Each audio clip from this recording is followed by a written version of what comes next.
Boeden, can you hear me? Yes, sir. Very good. Boeden Greenley. Am I saying that correctly? Boeden?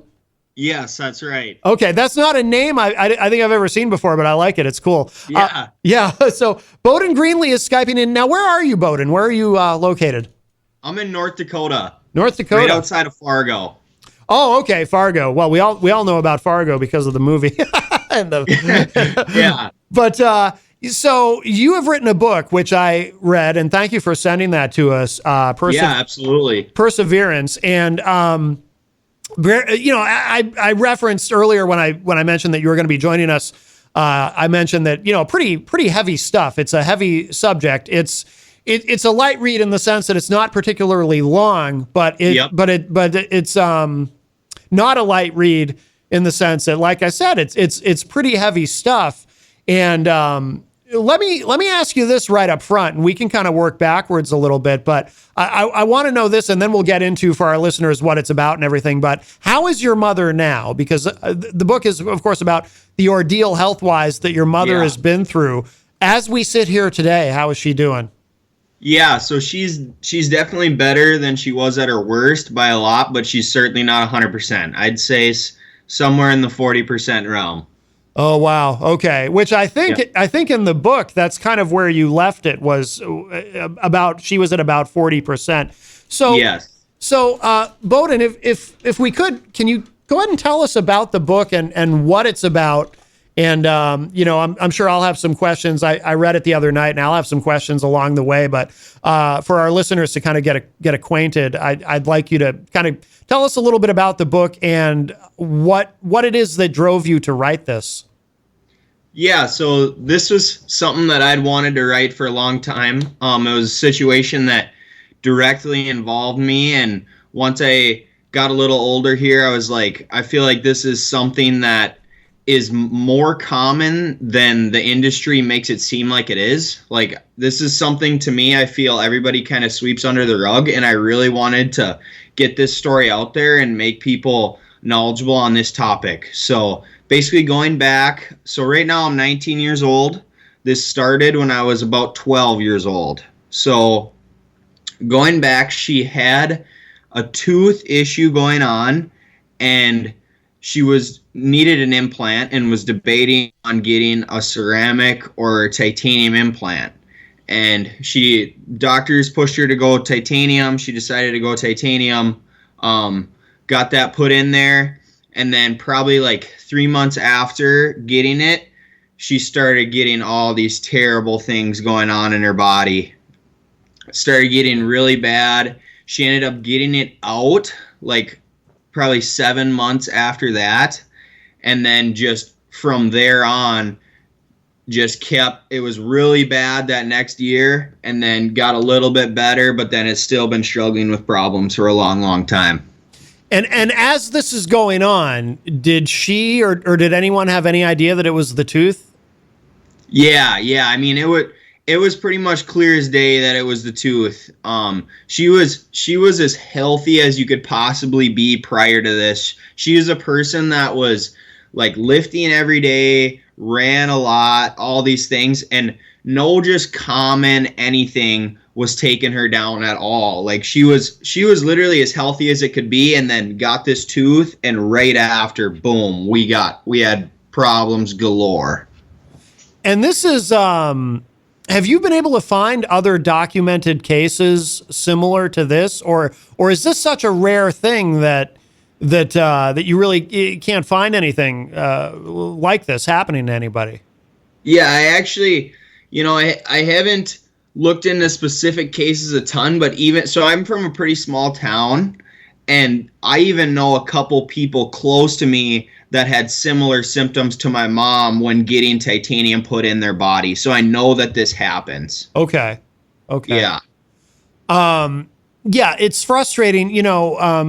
Jenny, of course, with her experience and what she's been through, she knows a lot about when it's difficult to get something diagnosed and, figuring out exactly what the problem is. She has a lot of experience with that. And I'm sure there's a lot of people who can relate to that. When you're dealing with something that's unusual, It's so much harder to get it diagnosed because, if it's not something common, really, I mean, why would the medical community know a lot about it or be able to figure out and identify the problem and then go from there and figure out solutions if it's something that doesn't happen very often?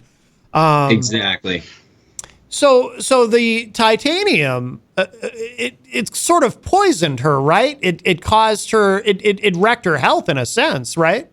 Yeah. So this is one thing I want to really kind of make clear here. So in my opinion, I don't believe that the titanium is a huge issue when dealing with this. The problem is titanium implants are 6% aluminum, and that's where the problem became. So they use aluminum as a filler metal. Okay. It's because aluminum per ounce is way cheaper than titanium per ounce. So they can use that, and keep in mind they're outputting 2.5 million implants per year. So when you're talking that scale, that money that it takes to create the implant, that really matters. So the aluminum was the issue. And if I were, go ahead, Jenny. What? No, I'm surprised. I'm shocked. Yeah. And I never knew. I never knew that there was aluminum in the titanium implants. Yeah. Well, never knew that. It's interesting that you say that because I think in the book, I think you kind of talk about that too, Boeden, that they don't tell you that up front, right? Like, don't they kind of sell it to you as it's titanium and they just say that's what it is and they don't tell you, well, it's titanium, but it's also aluminum and it's this and it's that?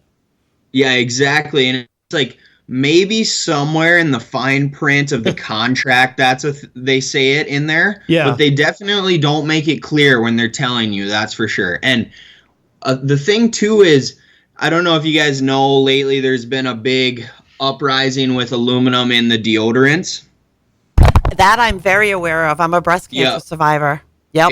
Yeah, exactly. So it's like, to me, so now everybody's opening up to aluminum and deodorants, which is simply just putting it on topically on your skin, but then it's okay to implant it into your body. It's like, that makes no sense. Right. That's a super valid point. Yeah. 100%. Yeah, aluminum and deodorant. That's one of the first things they told me to stop using was antiperspirant, because that's the main ingredient there is the aluminum. Yep. Deodorant by itself doesn't have it. Right. And let me take a guess. So you said you're a breast cancer survivor? Yep. Was your breast cancer like really close to your armpit? No, actually. Okay. It was closer to my back. It was in the back of my breast tissue, and there was also a precancerous area that had started under the areola. Okay. So I kind of had it on both sides of this area as far as thickness goes. It was way up front and way in the back. Does make you wonder though a little bit, right? 100%, of course. Yeah. I mean, I can remember when I was a kid, my dad going, "Oh, it's time for you to get deodorant now."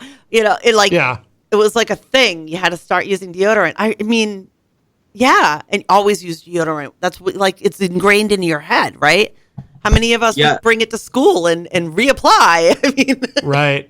Yeah, I was reading a study the other day. I don't remember exactly what it was, but there's a big increase in breast cancer towards really close to the armpit. Oh, because they're saying it's directly linked to the aluminum in the.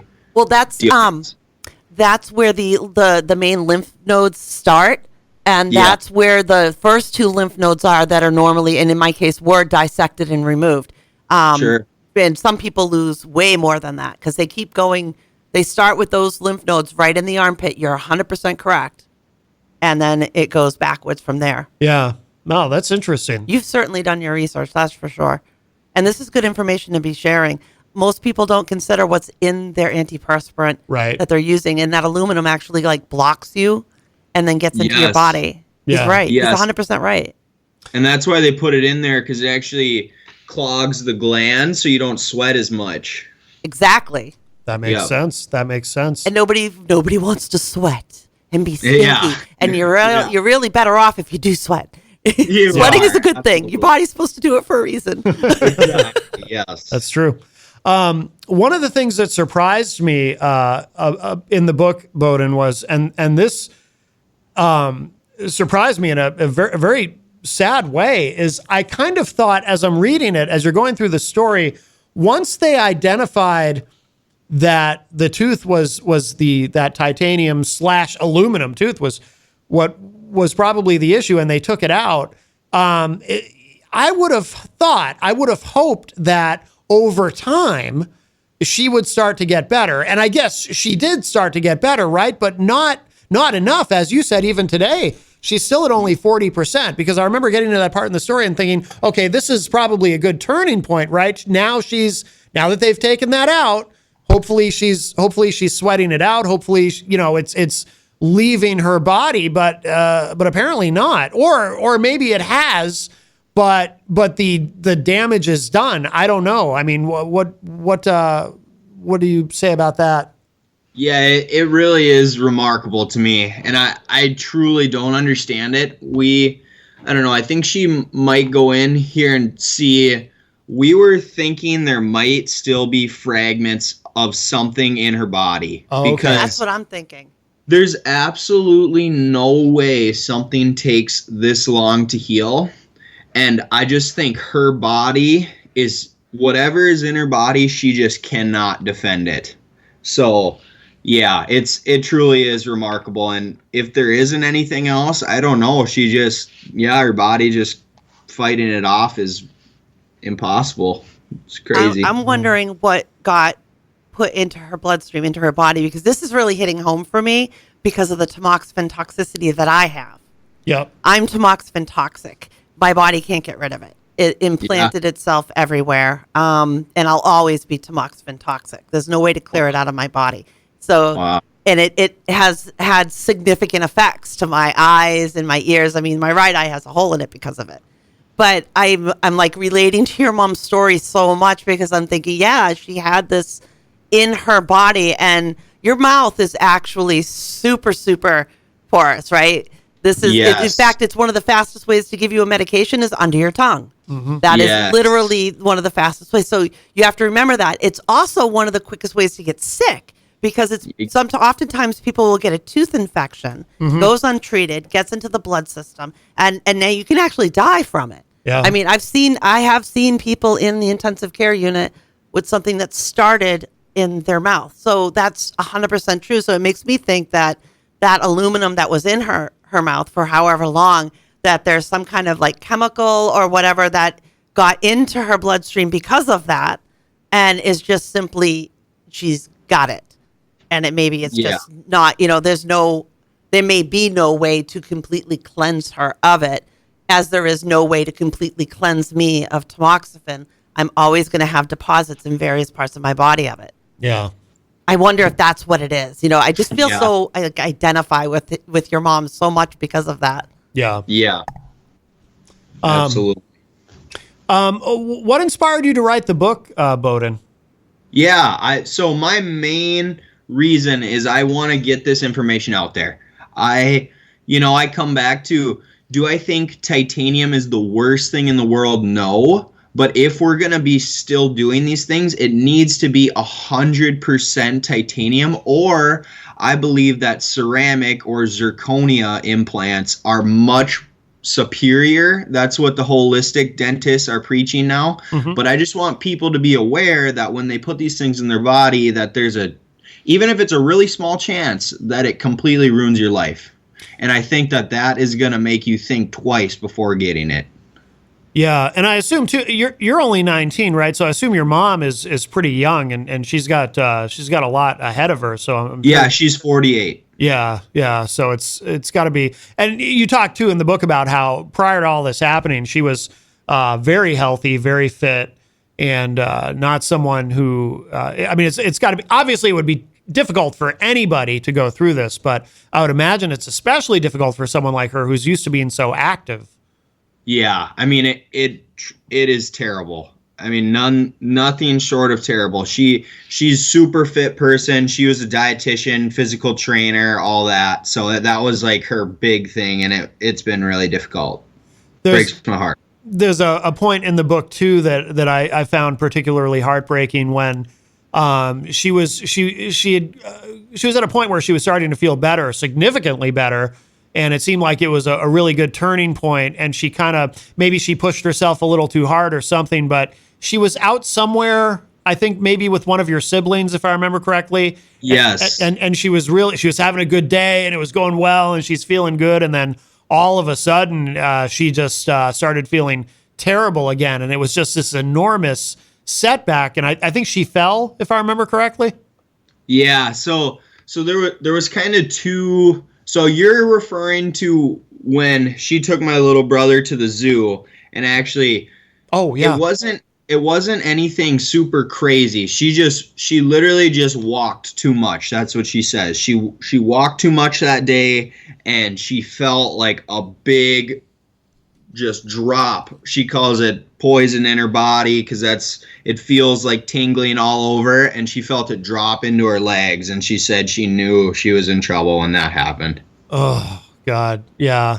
And then after that it was kind of back to square one, right? Yeah. So she had, up to that point, she had gotten, that was the best she'd been. Before that day, she was probably up to a good 60%. And then, yeah, that happened, and been struggling more with the lower body now. Wow. Oh, that's horrible. It sounds like CRPS. Yeah. Because that's what happened with me. Everything was upper body, and then it dropped into my legs. Yeah, exactly. That's so crazy. I'm so sorry that your mom has had to struggle through these. I commend you for what you're doing. It's so important to get information out there so people are informed and can make informed choices. Absolutely. How does she feel about the book? She, so kind of funny. Right away, so I didn't tell her that I wrote it until it was already done, because I knew that she was kind of a stubborn person and is kind of embarrassed about the whole situation, and probably did not want to be a main focal talking point. But then once I brought it to her, she was really happy, and we had a good moment about it. And I told her that this is a message that needs to get out there, and it sucks that you're kind of the talking point, but it has to get out there. I just don't want to see this happen to a lot of people. So, has this kind of spurred her to do any other, like, does she do any interviews or any kind of media about this, or is it just your book for now that you've written? Mainly just my book for now. Yeah. Yeah. She's just doesn't really like that kind of thing, talking about it. She's just she's a stubborn person. She's tough-nosed, and she's, like I said, kind of embarrassed about it. So I'll be the guy to talk about it. Absolutely. Yeah. But I mean, to be able to do this and even survive, you've got to be tough, right? So someone not with the fortitude that she obviously has, would have thrown in the towel by now. But she's obviously a very strong person to be able to continue to deal with this every day and continue to function and live. And wow. And have you written other things prior to this, or is this your first book, or have you? Yeah, this was my first book. Wow. Yes, sir. Good for you. Yeah. No, it's excellent. Did you have an editor, or did you do everything yourself, or? Yeah, I had an editor, and then I had a guy who helped me with the cover. Okay. Yeah. No, it's very good. I encourage people to read it. I'm also curious, because I don't think you address this specifically in the book, but in terms of, so they removed the titanium, and partially aluminum tooth. Did they replace it with something, or does she just not have a tooth there now, or what happened there? Yeah, she's just empty there. Okay. Yes, sir.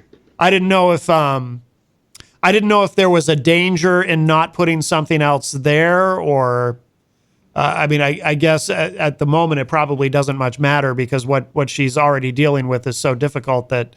Yeah, exactly. It was like at the time when they were taking it out, they probably would have wanted to put something back over top, but she was just like, I feel so bad right now, just get it out and we'll deal with it after. That makes sense, though. I can definitely understand that. I can understand that. Is there any kind of hope? Have you and she and your family been able to find anything that any sort of alternative treatment or anything that might help her, or is she just kind of stuck at 40% and that's kind of it for the moment? Yeah, I've been really reaching out to a lot of people. I've found in the more alley of holistic dentistry, which is more like natural practice dentistry, and there's potentially some heavy metal detox we're going to look into down the road here that I want to get into. But she's actually going in, I believe, next week sometime to get a scan of her head to make sure there's no leftover fragments. Okay. Excellent.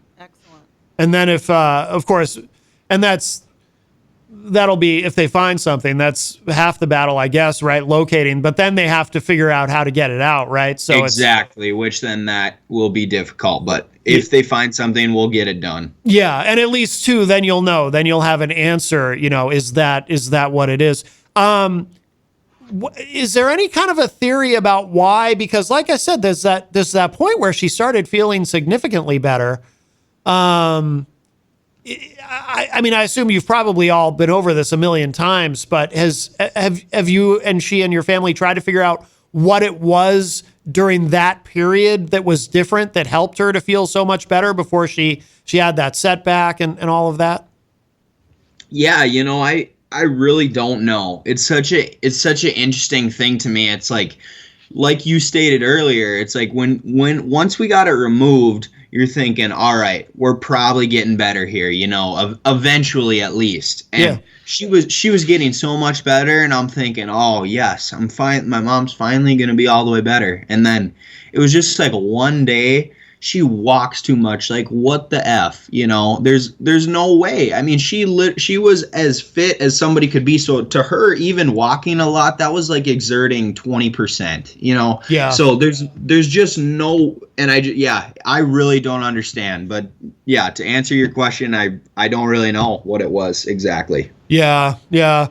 And it must be so hard too. And you do talk about this quite a bit in the book. You get very personal about the challenges for your family. Obviously she's going through this terrible thing, but it affects all of you. It affects your dad and your siblings and how hard that is, and how, and when you're a kid, I mean, it's probably, although adults, it's a challenge for anybody, right, of any age, but especially when you're growing up. And this started when you were 12, right? You said you were 12 when this whole thing started. Yes, sir. Like, you don't know at that age how to handle all of this emotionally, and to see your mother going through this. And your sibling, are you the oldest of three? Is that? Yes, I am the oldest. And then I got right now I'm 19. I have a middle brother who's 16, and then I have a youngest brother who's 10. Oh, wow. Yeah. I mean, your 10-year-old brother's, for him, it's got to be very, very hard. Yeah. Oh, wow. Absolutely. Yeah.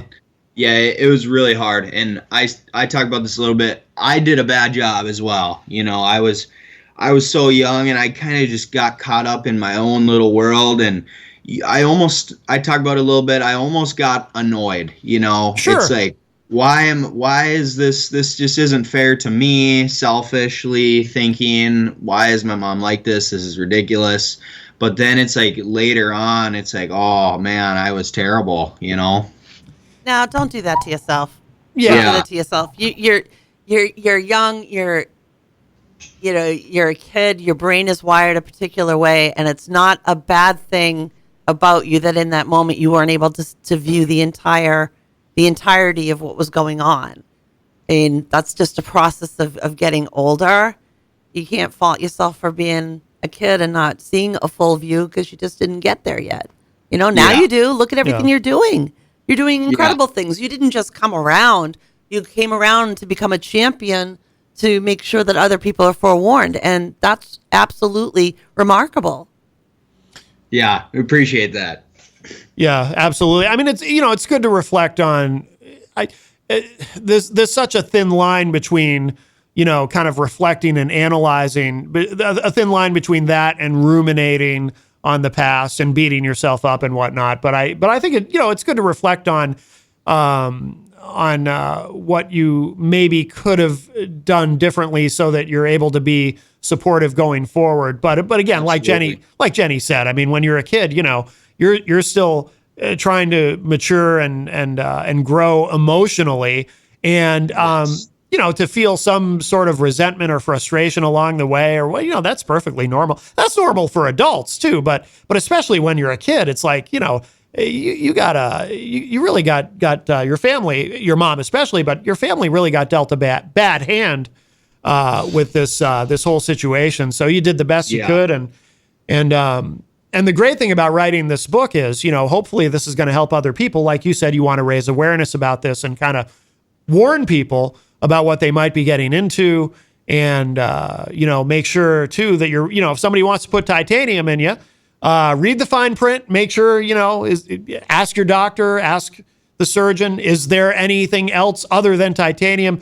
I'm trying to think of what else do they use titanium for? I'm not sure. Hip replacements, right? I think hip replacements are titanium. Yeah, everything pretty much is, because it doesn't set up a metal detector, and it's a rather good material.